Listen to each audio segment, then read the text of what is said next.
Hello friends, welcome to your channel MPRM। आशा करती हूँ कि आप सभी स्वस्थ होंगे, निरंतर अपने एग्ज़ाम की तैयारी कर रहे होंगे। आज हम पढ़ने वाले हैं भारतीय स्थापत्य कला का इतिहास। MA इतिहास से हम इसको कंप्लीट करेंगे और ये बुक होगी हमारी विद्या पब्लिकेशंस की। तो चलिए स्टार्ट करते हैं। उत्तर भारतीय क्षेत्रीय मंदिर स्थापत्य शैली। इससे पहले हम कुछ टॉपिक कंप्लीट कर चुके हैं। आज हम इस टॉपिक को कंप्लीट करेंगे जिसमें हम उड़ीसा, खजुराहो, चालुक्य, सोलंकी, राजपूताना, परमार शैलियों के मंदिरों को इसमें पढ़ने वाले हैं। यदि फ्रेंड्स आप हमारे चैनल पर नए हैं, अभी तक चैनल सब्सक्राइब नहीं किया है, तो प्लीज़ यदि आपको वीडियो थोड़ा सा भी यूजफुल लगता है तो वीडियो को लाइक कीजिए, कमेंट कीजिए, चैनल को सब्सक्राइब कीजिए और अपने प्यारे प्यारे फ्रेंड्स के साथ वीडियो को शेयर कीजिए। आज हमारा पहला क्वेश्चन है, उत्तर गुप्तकालीन स्थापत्य के क्षेत्रीय प्रवृत्तियों पर प्रकाश डालिए। खजुराहो मंदिर के तल विन्यास एवं वास्तु की विवेचना कीजिए। उत्तर भारत में विकसित उड़ीसा खजुराहो मंदिर स्थापत्य शैली का 100 उदाहरण वर्णन दीजिए। संक्षिप्त वर्णन कीजिए उड़ीसा की मंदिर स्थापत्य शैली का, खजुराहो मंदिर स्थापत्य शैली का और उत्तर भारतीय उड़ीसा खजुराहो मंदिर स्थापत्य पर प्रकाश डालिए। पहले आती है इसकी प्रस्तावना। उत्तर भारत में 10वीं शताब्दी तक निर्मित स्थापत्य कला के प्रतीक मंदिरों के अवशेष मात्र ही रह गए हैं। मुस्लिम आक्रमणों से कतिपय मंदिरों ही शेष बचे हैं। अधिकांश या तो ध्वस्त हो गए हैं या मस्जिदों में परिवर्तित कर दिए गए हैं। कालांतर में अवशिष्ट मंदिरों का जीर्णोद्धार कर उनको मूल स्वरूप देने का प्रयत्न किया जा रहा है। गुप्त काल में निर्मित मंदिरों के ध्वंस अवशेष अधिकांशतः पश्चिम भारत में उपलब्ध होते हैं। इनकी एक सी सामान्य शैली है। इनके स्तंभ अलंकृत होते हैं, प्रवेश द्वार घंटियों के आकार के होते हैं और उन पर पौराणिक आकृतियां उत्कीर्ण की जाती हैं। गुप्तकालीन मंदिर आकार में छोटे होते हैं और उनकी छत समतल होती थी। इनमें शिखर का अभाव होता था। नचना कुठार और जो झांसी के निकट देवगढ़ का मंदिर है वह सर्वश्रेष्ठ माने जाते हैं। उत्तर भारत में मंदिर स्थापत्य का विकास पूर्व मध्यकाल में हुआ था। इस काल के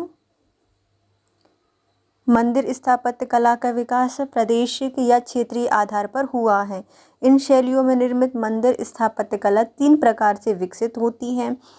पहले उड़ीसा, बुंदेलखंड, गुजरात और दक्षिण राजस्थान एवं मालवा की प्रादेशिक शैलियों में निर्मित कृतियां सुरक्षित अवस्था में दृष्टिगोचर होती हैं। इन 3 प्रमुख प्रादेशिक शैलियों के अतिरिक्त कश्मीर की विशिष्ट शैली में निर्मित मंदिरों में भी पश्चिम वास्तुकला का प्रभाव स्पष्ट रूप में दिखाई देता है। मंदिरों के जो कश्मीर के जो मंदिर हैं, प्रारंभिक मंदिर 8वीं सदी में निर्मित मार्तंड का सूर्य मंदिर प्रसिद्ध है। इस काल जो कि 650 से 1200 में उत्तर भारत में निर्मित मंदिर आर्य शैली के माने जाते हैं। इनका प्रादेशिक शैली के आधार पर वर्गीकरण किया गया है। उत्तरी भारत में इस काल में अनेक राजपूत वंशों के राजाओं ने राज्य किया है। राजपूत नरेशन द्वारा इन मंदिरों के निर्माण में योगदान के शिलालेखीय प्रमाण वर्तमान में उपलब्ध होते, मतलब शिलालेख मिलते हैं। इन अभिलेखों में मंदिर निर्माण की तिथि, निर्माणकर्ता और स्थापित देवी की या देवता की स्तुति शिलालेखों पर उत्कीर्ण की गई है। इन शिलालेखों का इतिहास के स्रोत के आधार पर प्रयोग किया जाता है। नेक्स्ट आता है उड़ीसा शैली। उत्तर भारत में निर्मित मंदिर नागर तथा आर्य स्थापत्य कला के कहलाए जाते हैं। यही शैली कतिपय प्रादेशिक अंतर के साथ प्रादेशिक एवं क्षेत्रीय शैली कहलाने लगी है। उड़ीसा शैली का विकास मुख्यतः 10वीं से 13वीं सदी के मध्य हुआ था। इस शैली को स्थापत्य कला के अंतर्गत भुवनेश्वर और पुरी के निकटवर्ती क्षेत्र के आसपास इस काल के मंदिरों के निर्माण किया गया था। मंदिरों के निर्माण और उनमें मूर्तियों का आधार धार्मिक था। उड़ीसा मंदिर स्थापत्य की विशेषता श्री मंदिर विमान के आकार का स्तंभ युक्त सभा मंडप, नट मंदिर और भोग मंदिर के विभिन्न भागों का निर्माण दृष्टिगोचर होता है। मुख्य मंदिर की परिधि में ही यह भाग बने होते हैं। उड़ीसा मंदिर स्थापत्य का सर्वश्रेष्ठ उदाहरण भुवनेश्वर का लिंगराज मंदिर है। उत्तर भारतीय स्थापत्य की विशेषता लिंगराज मंदिर के शिखर से प्रकट होती है। एक ऐसा शिखर जो अपनी 1/3 ऊंचाई पर भीतर की ओर वक्राकार होने लगता है तथा इसका गोलाकार चोटी के ऊपर समतल पाषाण का मंडप जो कि अम्लक कहलाता है, एक कलश रखा हुआ है।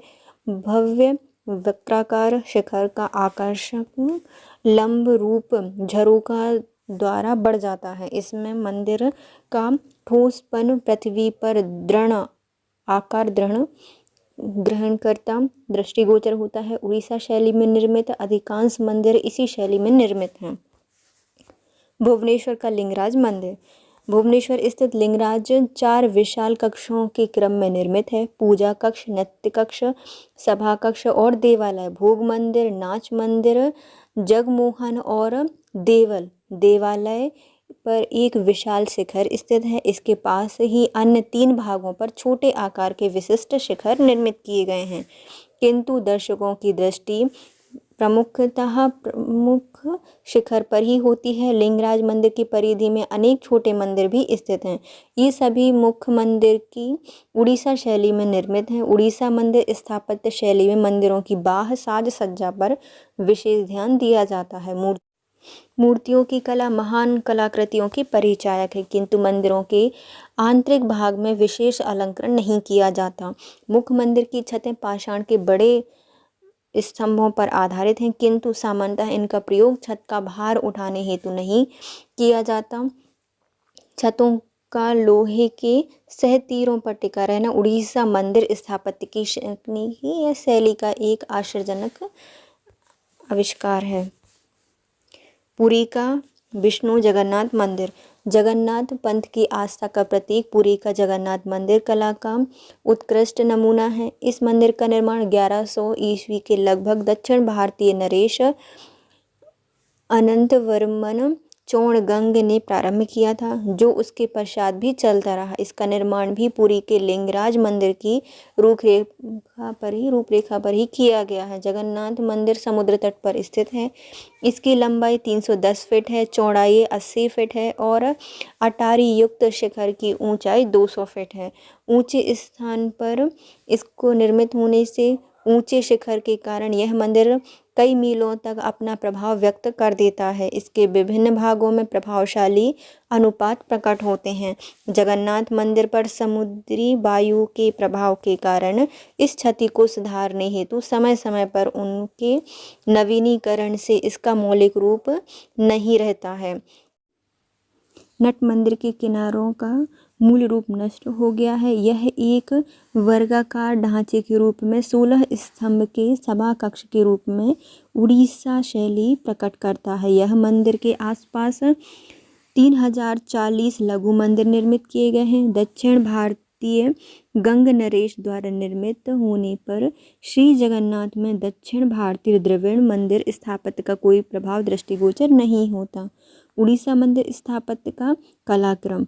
प्रथम काल उड़ीसा प्राचीन लिंगराज में अधिकांश मंदिरों का निर्माण 900 से 1300 ईस्वी के मध्य किया गया है। मुख्यतः उत्तर भारत की आर्य एवं नागर शैली स्थापत्य के होकर भी उड़ीसा मंदिर समूह को प्रादेशिक उड़ीसा मंदिर स्थापत्य का कहा जाता है। सर्वप्रथम मंदिरों के एक समूह का निर्माण गंजाम जिले में हुआ था। इसका प्रतीक 9वीं सदी में निर्मित मुख्य लिंग मंदिर समूह की शैली दक्षिण के प्रारंभिक चालुक मंदिर के समान है। इस समूह का मंदिर निर्माण कला में चालुक्य एवं गुप्त दोनों शैलियों का प्रभाव दृष्टिगोचर होता है।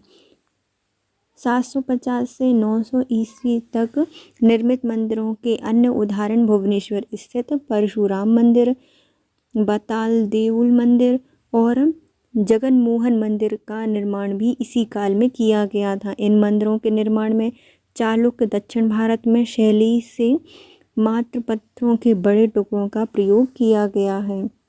द्वितीय काल जो कि 900 से 1100 ईस्वी के मध्य है। इस काल में निर्मित भुवनेश्वर के सीमांत पर स्थित मुक्तेश्वर पुरी स्थित लिंगराज 1000 ईस्वी और जगन्नाथ मंदिर 1100 ईस्वी में आते हैं।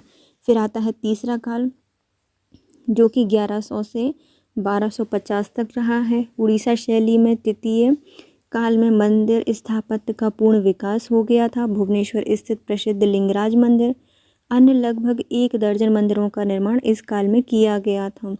इस काल में निर्मित अन्य मंदिरों में वासुदेव मंदिर, राजरानी मंदिर, जगनमोहन मंदिर आदि हैं।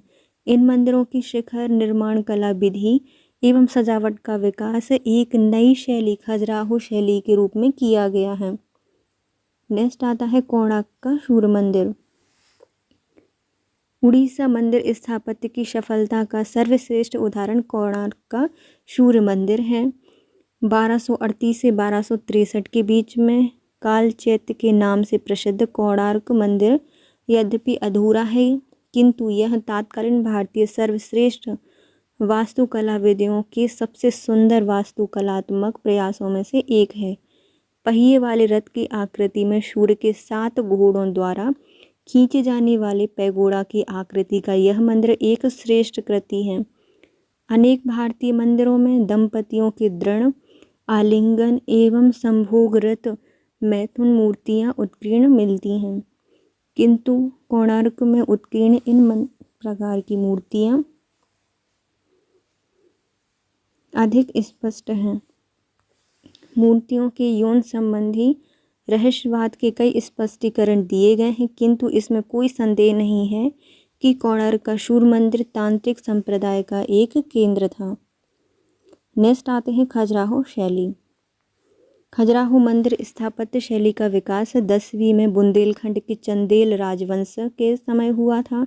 खजुराहो मंदिर समूह झांसी के दक्षिण पूर्व में छतरपुर भाग के निकट स्थित है। यह मंदिर स्थापत्य कला उड़ीसा की समकालीन होकर भी उड़ीसा शैली से पृथक है।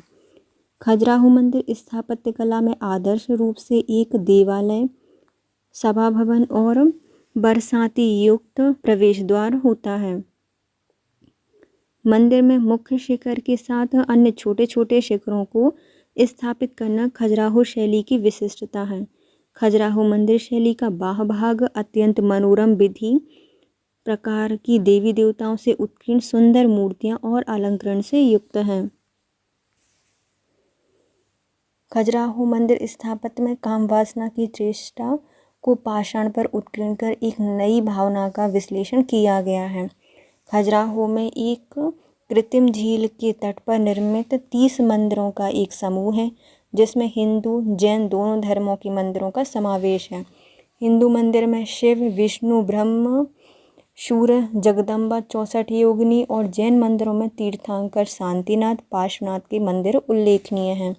खजुराहो के कुछ मंदिर पंचायतन शैली में निर्मित किए गए हैं। इस शैली के अनुसार एक ऊंचे मंच पर मुख्य देवतायन और उसके चारों कोनों पर सहायक देवतायनों या मंदिरों का निर्माण किया जाता है। खजुराहो स्थित कंदरिया महादेव मंदिर इसी शैली का बना हुआ है।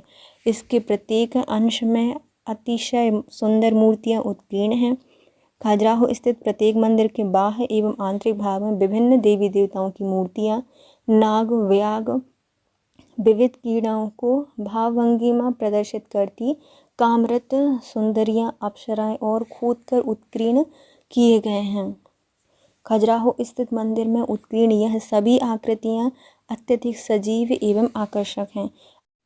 आश्चर्यजनक चित्र वल्लरी मूर्तिकला में सौष्ठव-युक्त कल्पना की सूक्ष्मता एवं वैभव, अलंकरण की उत्कृष्टता एवं विविधता के शिल्पी चातुर्य की दृष्टि से उत्तर भारत में खजुराहो मंदिर स्थापत्य सर्वोत्कृष्ट मानी जाती है। खजुराहो एवं उड़ीसा शैली में अंतर। खजुराहो मंदिर स्थापत्य का विकास चंदेल वंश ने 1000 से 1100 ईस्वी के समय किया था। इस मंदिर स्थापत्य की योजना उड़ीसा स्थापत्य से भिन्न है। उड़ीसा मंदिर स्थापत्य के अंतर्गत मंदिरों के भाग अलग अलग बने होकर दलानों से जुड़े हुए हैं किंतु खजुराहो स्थापत्य के द्वारा संपूर्ण मंदिर को पूर्ण रूप में प्रस्तुत करके प्रत्येक भाग की छत पर छोटे छोटे शिखरों का निर्माण उत्थान करके स्थापित किया गया है। गर्भगृह के ऊपर मुख्य शिखर स्थित किया गया है। खजुराहो मंदिर के शिखर की योजना टेढ़ी रेखाओं सहित इस प्रकार बनाई गई है कि नीचे से ऊपर तक दृष्टिपात करते समय संपूर्ण शिखर योजना छोटे छोटे पर्वतों से घिरी एक ऊंची चोटी के समान प्रतीत होती है। इस शिखर योजना का सर्वोत्कृष्ट उदाहरण कंदरिया महादेव मंदिर है, जो कि पंचायतन शैली में निर्मित है। खजुराहो मंदिर स्थापत्य शैली में कक्षों छतों पर निर्मित छोटे छोटे शिखरों के साथ प्रमुख शिखर, जो कि गर्भगृह पर स्थित का प्रादुर्भोत्पक ढंग से स्थापित करने की स्थापत्य कला ही इसकी विशिष्टता है। उड़ीसा शैली के मंदिरों की छत पिरामिड के आकार की है, जबकि खजुराहो के शिल्पियों ने शिखर योजना के प्रभाव उत्पन्न करने हेतु टोड़ा शैली का प्रयोग किया है।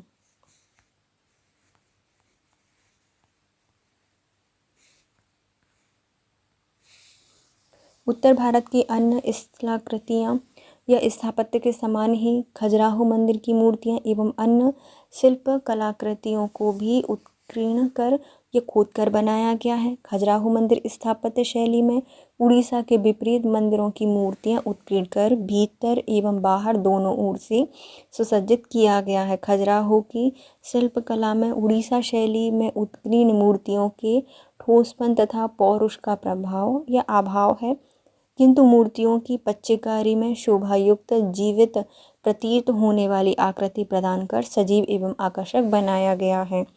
नेक्स्ट क्वेश्चन है चालुक्य, सोलंकी, गुर्जर प्रतिहार एवं परमार मंदिर स्थापत्य शैली।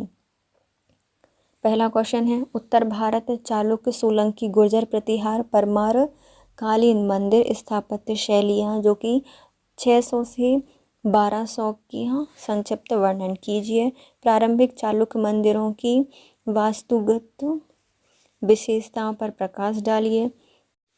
उत्तर भारत में 650 से 1200 के मध्य गुजरात, राजपूताना, मालवा की क्षेत्रीय मंदिर स्थापत्य शैली पर संक्षिप्त प्रकाश डालिए। निम्नलिखित क्षेत्रीय मंदिर स्थापत्य पर टिप्पणी लिखिए। पहला, चालुक्य सोलंकी शैली गुजरात में, गुर्जर प्रतिहार शैली राजपूताना, परमार शैली मालवा। पहले आती है इसकी प्रस्तावना। हर्ष के अवसान के पश्चात उसका उत्तर भारत का साम्राज्य 7वीं से 12वीं सदी तक राजपूतों के उत्कर्ष से अनेक भागों में विभक्त हो गया था। उत्तर गुप्तकालीन मंदिर स्थापत्य शैली उत्तर भारत में नागर शैली में विकसित हो गई थी, किंतु पृथक्करण, अलगाव एवं विविधता के राजपूत युग में मंदिर स्थापत्य का भी पृथक्करण राजपूत वंशी प्रभाव से हो गया था। 650 से 1200 तक अनेक राजपूत वंशों का उदय हुआ और यह वंश परस्पर संघर्ष के कारण विलुप्त भी होते गए। इस युग में गुजरात क्षेत्र में चालुक्य, सोलंकी, राजस्थान तथा कन्नौज में गुर्जर प्रतिहार, मालवा में परमार वंशीय राजपूत वंश का राज स्थापित था। राजपूत युग में स्थापत्य शैली का विकास क्षेत्रीय आधार पर होने लगा था। राजपूत शासकों ने अपने क्षेत्रों में अनेक मंदिरों का निर्माण कराया, किंतु उत्तर भारत की नागर शैली में इन क्षेत्रों की क्षेत्रीयता के कारण मंदिर स्थापत्य शैली भी प्रभावित हुई। क्षेत्रीय तथा प्रादेशिक शैलियों में विकसित मंदिर स्थापत्य भी क्रमशः सोलंकी, चालुक्य गुजरात, गुर्जर प्रतिहार राजपूताना और परमार मालवा के नाम से प्रतिष्ठित हो गई थी। वस्तुतः 650 से 1200 ईस्वी में उत्तर भारत में विकसित आर्य शैली एवं नागर शैली की आधारभूत शिला या संरचना के आधार पर ही यह क्षेत्रीय एवं प्रादेशिक शैलियाँ विकसित हुई थीं, किंतु क्षेत्रीयता के प्रभाव से इन शैलियों में अंतर स्थापित हो गया था। यह अंतः मंदिर स्थापत्य हेतु स्थानीय पाषाण सामग्री और अलंकरणों में प्रयुक्त क्षेत्रीय कलाकारों की कृति में स्पष्ट दृष्टिगोचर होता है। क्षेत्रीय शैली में निर्मित अधिकांश मंदिरों में शिलालेखीय प्रमाणों उपलब्ध होने से इनका वर्गीकरण वंश अर्थात सोलंकी, चालुक्य वंश, गुर्जर प्रतिहार वंश और परमार शैली में किया गया है। पहले आते हैं चालुक्य एवं सोलंकी शैली। इतिहास में चालुक्य एवं चालुक्य शब्द के प्रयोग से संबंधतः छात्रों में भ्रम हो जाता है। ज्ञातलब है कि चालुक्य वंश सोलंकी वंशीय राजपूत थे। इस वंश का राजकाल 9वीं से 12वीं सदी तक गुजरात मालवा क्षेत्र के पश्चिमी भाग में फैला हुआ था, जबकि जो चालुक्य हैं उनका राजकाल दक्षिण भारत में 8वीं सदी में समाप्त हो गया था। मतलब देखो, चालुक्य हैं राजस्थान में हैं, चालुक्य हैं कहाँ पे, दक्षिण भारत में, और 8वीं सदी के अंत तक इनका भी अंत हो गया था।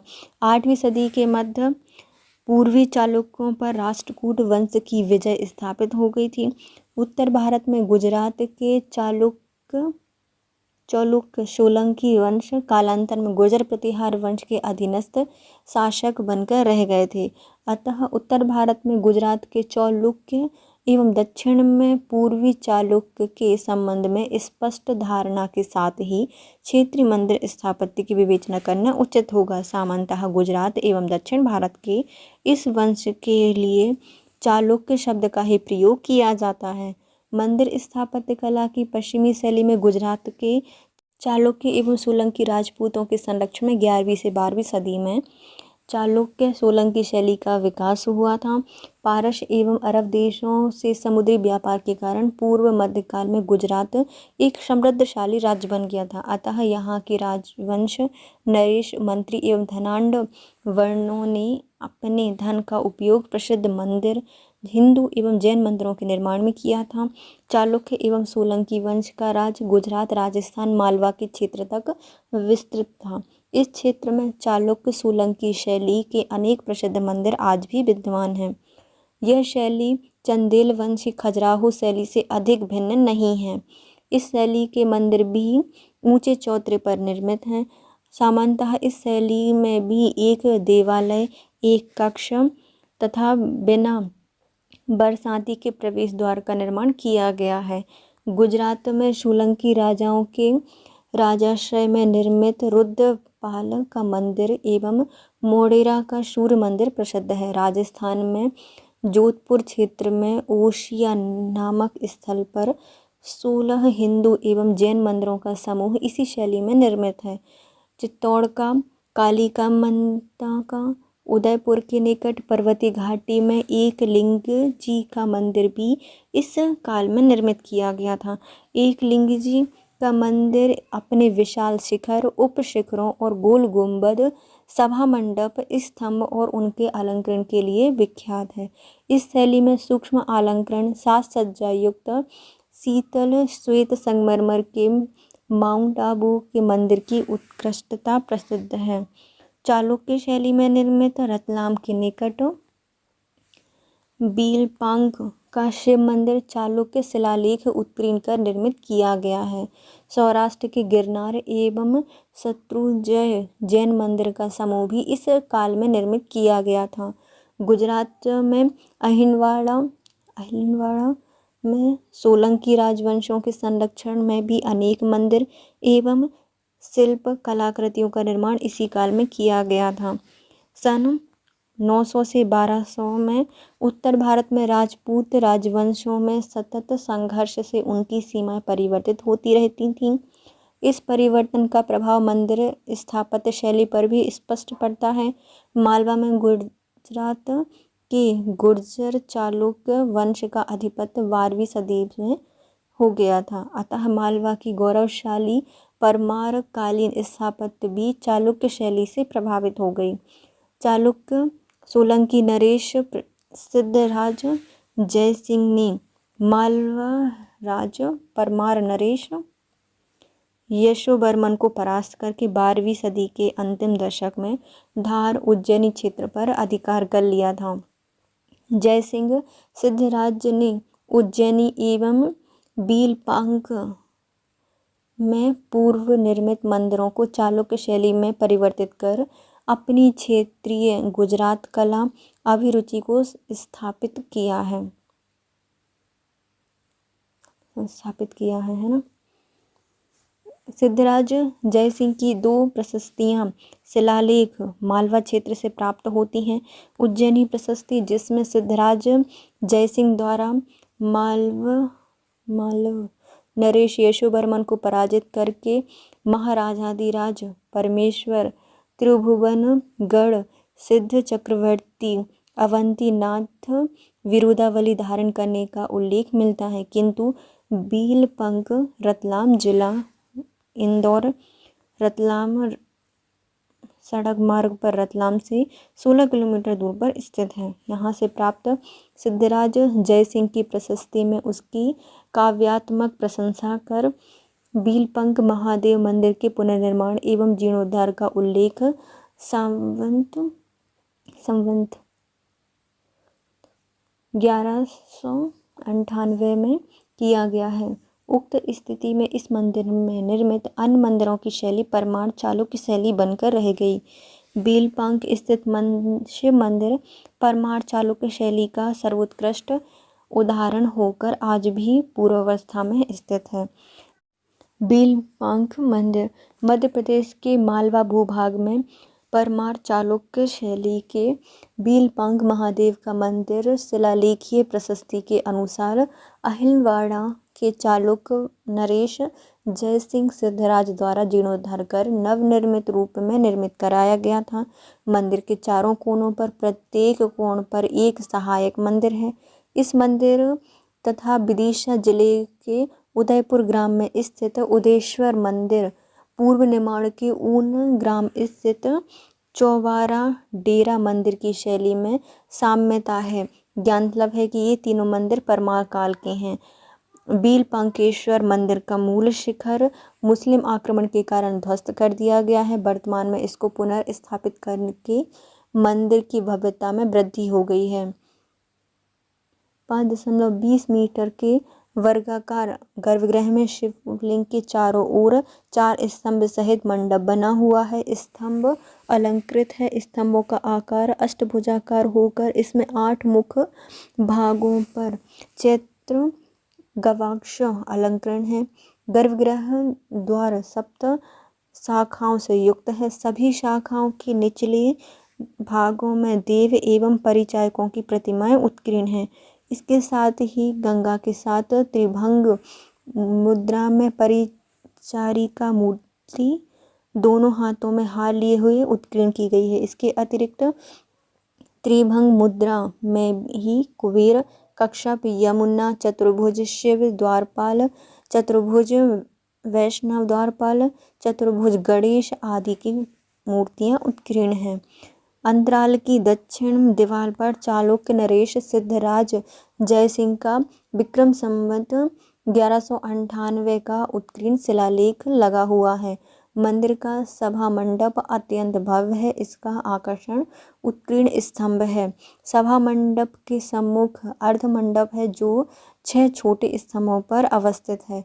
उपयुक्त विवरण से स्पष्ट होता है कि परमार चालुक्य मंदिर स्थापत्य कला का मंदिर में उपलब्ध एकमात्र बीलपंक मंदिर शिल्प एवं मंदिर स्थापत्य कला की दृष्टि से एक भव्य कृति है। चालुक्य मंदिर स्थापत्य के अंतर्गत गुजरात में अहिलवाड़ा, राजस्थान में आबू पर्वत पर कई भव्य जैन मंदिरों का निर्माण किया गया है। गुजरात स्थित मेहठाणा जिला का मोढेरा स्थित सूर्य मंदिर भी इसी शैली का प्रतीक है। आबू पर्वत पर दिलवाड़ा स्थित बिमल शाह का एवं तेजपाल के जैन मंदिर संगमरमर से निर्मित गुर्जर प्रतिहार शैली का विकसित रूप होकर चालुक्य शैली के प्रतीक हैं। दोनों मंदिर संगमरमर पर बारीक अलंकरण है। नक्काशी एवं अलंकृत प्रवेश द्वार एवं उत्कीर्ण स्तंभों के आकर्षक नमूने हैं। सोमनाथ का मंदिर भी इसी कला में बना हुआ है। इसको मुस्लिम आक्रमणकारियों द्वारा ध्वस्त कर दिया गया था।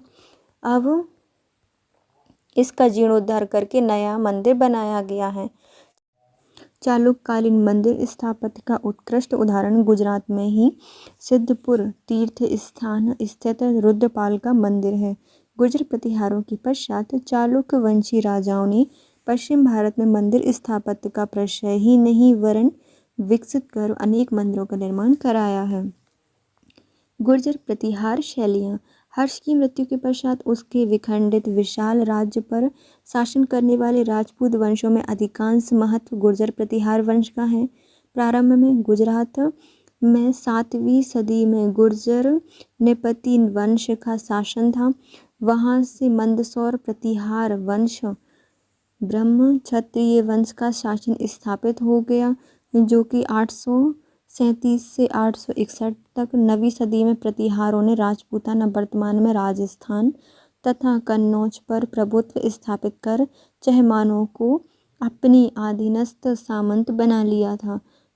गुजरात से उद्भूत गुर्जर अब गुर्जर प्रतिहार वंश के रूप में समस्त उत्तर भारत में सत्ता स्थापित कर एक सर्वशक्तिशाली रूप में छा गए थे। 8वीं से 10वीं सदी तक इस वंश के शासकों में नागभट्ट प्रथम, वत्सराज नागभट्ट द्वितीय ने राजस्थान से मालवा तक अपने साम्राज्य का विकास किया और नागभट्ट द्वितीय ने कन्नौज को अपनी राजधानी बनाया।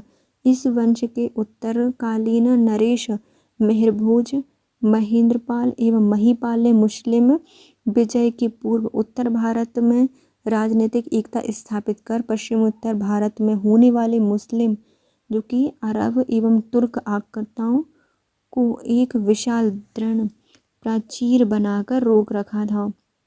गुर्जर प्रतिहार नरेश कवियों विद्वानों के संरक्षण ही नहीं वरन कला प्रेमी भी थे। इनके राजकाल में निर्मित मंदिरों की शैली गुर्जर प्रतिहार मंदिर स्थापत्य शैली के नाम से विख्यात है।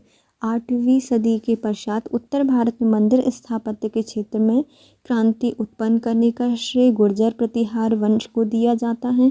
इस काल में उत्तर भारत की मंदिर स्थापत्य कला विकसित होकर पूर्ण एवं आकर्षक बन गई थी। गुर्जर प्रतिहार शैली के मंदिर राजस्थान ग्वालियर भूभाग में निर्मित किए गए थे। कालांतर में इस शैली के आधार पर 10वीं से 12वीं सदी में उत्तरी भारत में अनेक प्रसिद्ध मंदिरों का निर्माण किया गया था। गुर्जर प्रतिहार वंश के नरेशों में मेहरभोज का साम्राज्य विशाल क्षेत्र में व्यापक हो गया था। मेहरभोज के ग्वालियर शिलालेख में उसकी ख्याति का वर्णन कर गुजरात किले पर स्थित चतुर्भुज मंदिर निर्माण का उल्लेख किया गया है। खजुराहो क्षेत्र में ही गुर्जर प्रतिहारों के काल में ग्वालियर से 20 मील में स्थित अमरोल तथा गुना जिला स्थित इंधार एवं विदिशा जिले में स्थित बडोह एवं ग्यारसपुर में मंदिरों का निर्माण किया गया था। ग्वालियर का तेली का मंदिर भी इस काल में ही निर्मित किया गया था।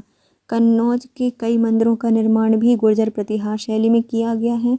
प्रतिहारों के समय मुस्लिम आक्रमणों से देश की सुरक्षा के लिए राजस्थान में कई किले, परकोटे एवं बुर्जों का निर्माण भी किया गया है। उत्तर भारत में आर्य शैली एवं नागर शैली के विकास का श्रेय गुर्जर प्रतिहारों को ही दिया जाता है। कालांतर में राजस्थान के आबू में इस शैली का अनुकरण करके बिमल शाह एवं तेजपाल जैन मंदिरों का निर्माण 10वीं से 12वीं सदी में किया गया था।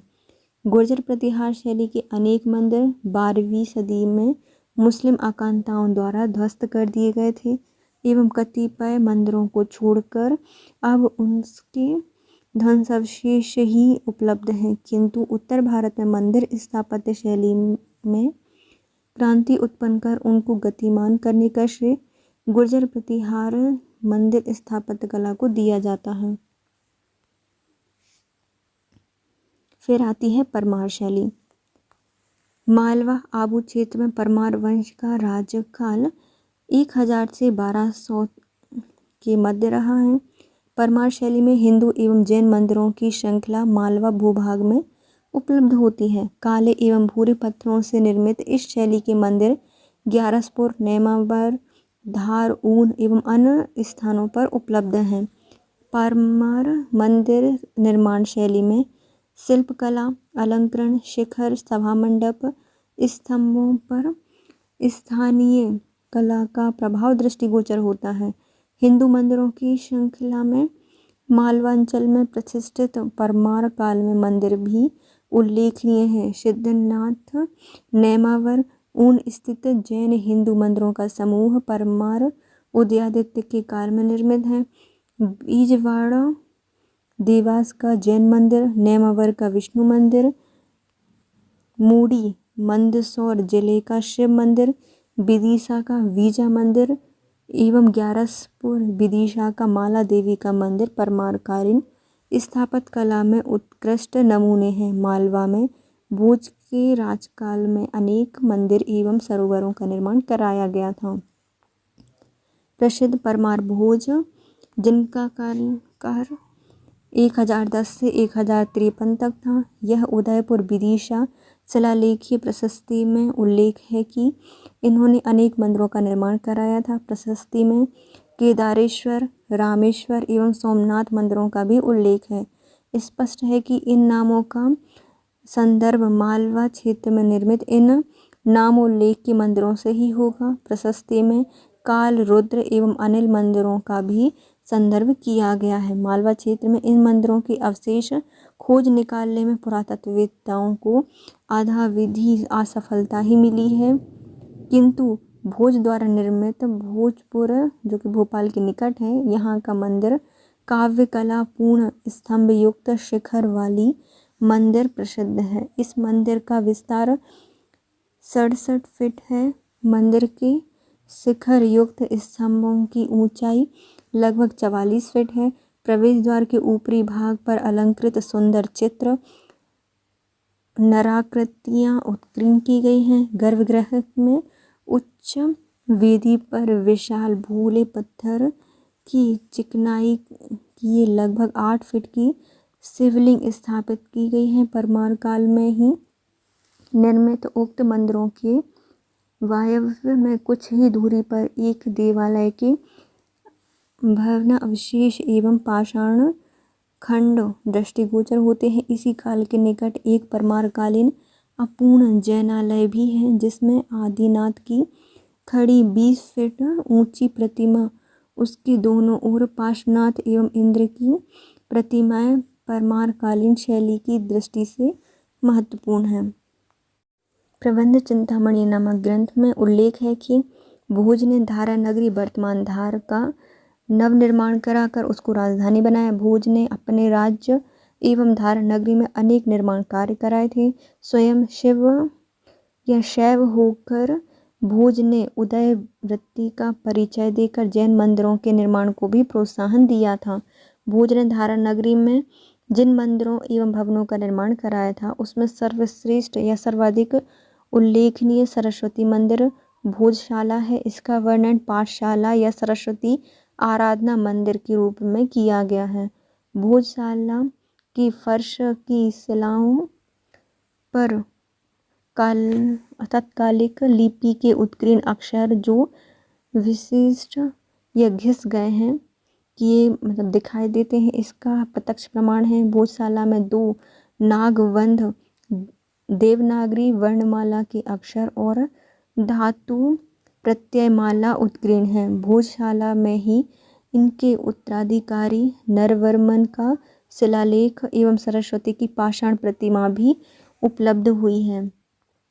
यह मंदिर वर्तमान में लंदन संग्रहालय, यह प्रतिमा जो है वह वर्तमान में लंदन संग्रहालय में रखी गई है। परिजात मंजरी नटिका में उल्लिखित है कि सरस्वती मंदिर का स्थल वर्तमान भोजशाला ही है।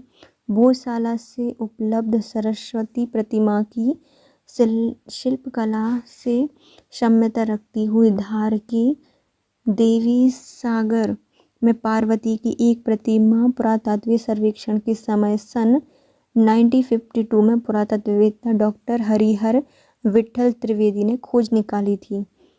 इनके पादपीठ पर उत्कीर्ण लेख के अनुसार यह सन 1081 की भोजकालीन की है। वर्तमान में यह धार के पुरातत्व संग्रहालय में इस काल की अन्य प्रतिमाओं के साथ भोजकालीन स्थापत्य कला के वैभव के रूप में संग्रहित है। परमारकालीन मंदिर की स्थापत्य की प्रगति भोज तक ही सीमित नहीं थी।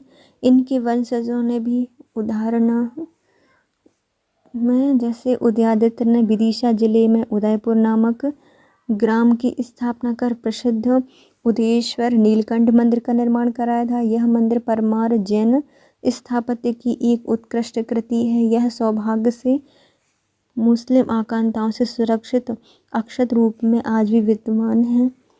परमार नरेश उदयादित्य के राजकाल में ही पूर्ण निवाड़ क्षेत्र में ऊन नामक स्थान पर मंदिरों का एक समूह निर्मित किया गया था।